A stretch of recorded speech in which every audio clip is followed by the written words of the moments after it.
გამარჯობათ მეგობრებო, მე გრინჩი, იგივე თაზოლი პარტელიანი, ჯგუფ კუნფუ ჯანკის ერთ-ერთი წევრი. ამდენი ხნის განმავლობაში ვმალავდი, რომ ვარ ემოების დაჯგუფების ლიდერი.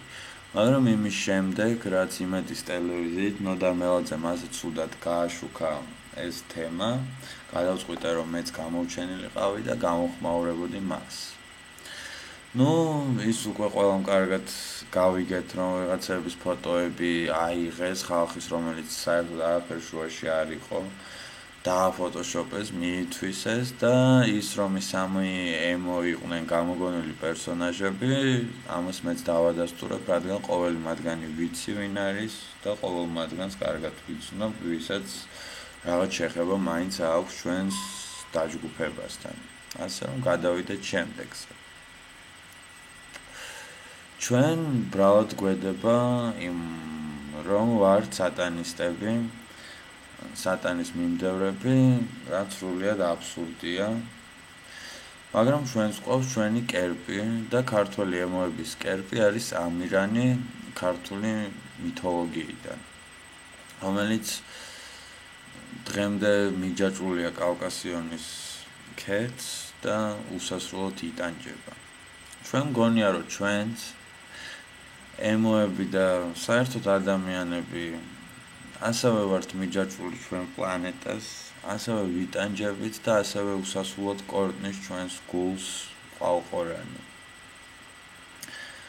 ის მართალია, რომ გვაქვს სხეულშეწირვის რიტუალები, მაგრამ არა ისეთი, როგორიც ნაჩვენები იყო ამ გადაცემაში, არამედ ჩვენ ვირჩევთ ერთ-ერთ ჩვენგანს, ნებაყოფლობით, ვაბავთ მას, ცემთ და ვაუპატიურებთ, რაღაცა BDSM-ის პონტია და ამ პროცესის დროს ვაგროვებთ მის ცრემლებს და შემდეგ ეს ცრემლები მიგვაქვს კავკასიონის ქედზე. სულ ეს არის და ეს.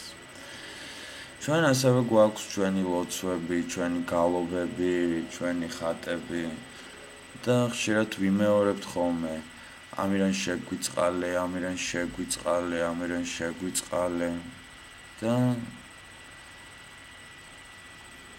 ჩვენ ასევე ვაწყობთ ორგიებს.